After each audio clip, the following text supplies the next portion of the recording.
مخصوص بچوں کے لیے استعمال کی جاتی ہے جو شاہدولہ کے مزار پر پائے جاتے ہیں۔ یہ مزار گجرات پاکستان میں واقع ہے۔ 16ویں صدی عیسوی کے آخر میں اورنگزیب عالمگیر دولہ شاہ نام کے ایک نیک اور برگزیدہ بزرگ گجرات کے نزدیک قیام پذیر ہوئے۔ دولہ شاہ سہورتی سلسلہ سے تعلق رکھتے تھے۔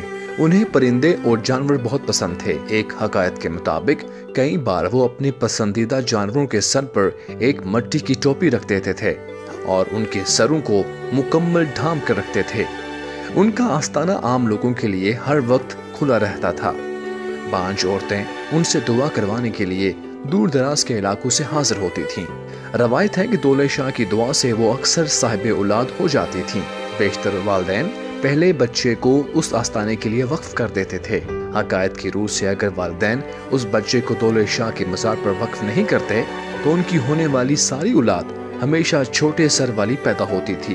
روایت یہاں تک موجود ہے کہ اگر بچے کو اس آستانہ پر نہیں لایا جاتا تھا تو وہ بڑا ہو کر خود بخود یہاں پہنچ جاتا تھا۔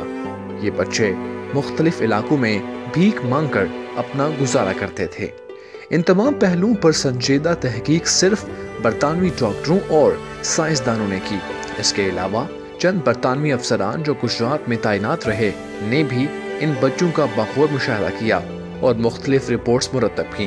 انڈین اور پاکستانی دانشور اس جانب بہت کم متوجہ ہوئے اور ان کا بطور محقق اس معاملے میں تجزیہ تقریباً نہ ہونے کے برابر ہے۔ کرنل کلاڈ مارٹن 1839 میں اس دربار پر پہنچا۔ اس نے چند خواتین کو اپنے بچوں کو دربار کے لیے وقف کرتے ہوئے بھی دیکھا۔ اس کے مطابق یہ رسم بہت پہلے سے چلی آ رہی تھی، تاہم بچوں کی جسمانی حالت کے متعلق اس نے لکھنے سے گریز کیا۔ 1866 میں ڈاکٹر جانسٹن دولہ شاہ کے دربار پر پہنچا۔ اس کو وہاں 9 بچے ملے۔ ان بچوں کی عمریں 10 اور 19 برس کے درمیان تھیں۔ ان تمام بچوں کے سر بہت چھوٹے تھے۔ وہ دولہ شاہ کے چوہے کہلاتے تھے۔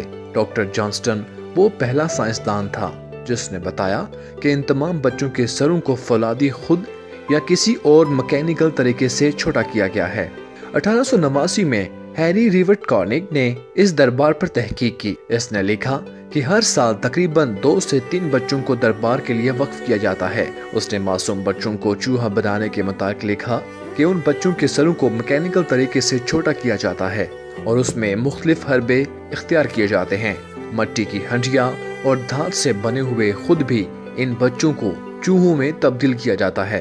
فلورا اینی اسٹیل نے 1886 میں ان بدقسمت بچوں کے متعلق لکھا کہ دربار پر یہ بچے بالکل درست اور صحت مند ہوتے ہیں اور ان میں سے کسی کا سر چھوٹا نہیں ہوتا، مگر مقامی لوگوں کے چند گروہ ان تندرست بچوں کو پورے ہندوستان میں فروخت کر دیتے ہیں اور ان کی جگہ چھوٹے سر والے بچے لے لیتے ہیں۔ اکثر والدین اپنے معذور بچوں کو ان گروہ کے حوالے کر دیتے ہیں کیونکہ یہ بچے ان کے لیے مکمل بوجھ تھے۔ کیپٹن ایونز نے 1902 میں اس دربار پر بھرپور تحقیق کی۔ اس وقت یہ بچے 600 کے قریب پہنچ چکے تھے۔ اس نے بچوں کے سروں کو زبردستی چھوٹا کرنے کی تھیوری کو تسلیم کرنے سے بالکل انکار کر دیا۔ اس کے بقول یہ ایک بیماری تھی اور اس طرح کے بچے شاہدولہ کے مزار کے علاوہ پورے ہندوستان میں پائے جاتے ہیں۔ اس نے لکھا کہ اس طرح کے بچے مائکروسیفیلک کہلاتے ہیں اور یہ بچے اس نے برطانیہ میں بھی دیکھے ہیں۔ اس کے نزدیک دولہ شاہ کا مزار اس مہلک بیماری میں مبتلا بچوں کے لیے ایک سماجی پناہ گاہ ہے، مگر اس نے ان بچوں کے ساتھ ناروا سلوک کے متعلق بہت سخت الفاظ استعمال کیے۔ اس نے بیان کیا کہ جو فقیر ان بچوں کو لے کر بھیک مانگنے کے لیے مختلف مقامات پر لے جاتے ہیں، ان کا رویہ ان بچوں کے ساتھ انتہائی نازیبا اور غیر انسانی ہوتا ہے۔ 1902 میں کئی بچوں کو تو سالانہ 17 سے 20 روپے کے عوض کرائے پر بھی دے دیا جاتا ہے۔ 1969 میں محکمہ اوقاف نے اس دربار کو اپنی تحویل میں لے لیا اور چوہے بنانے کے کام کو قانونی طور پر بند کر دیا گیا۔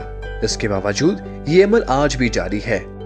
اس کے پیچھے جو اصل حقیقت ہے شاہدولہ صاحب کی جو اس کی شہرت کی وجہ بھی ہے کہ جسے ہم جیسے کہتے ہیں کہ شاہدولہ کے چوہے ہیں، یہ شاہدولہ دربار ہے، ان میں ان کی وجہ شہرت یہ ہے کہ وہ بیمار بچوں جو جنہیں ہم اسپیشل پرسنز کہتے ہیں وہ ان کی دیکھ بھال یہ کرتے تھے۔ اور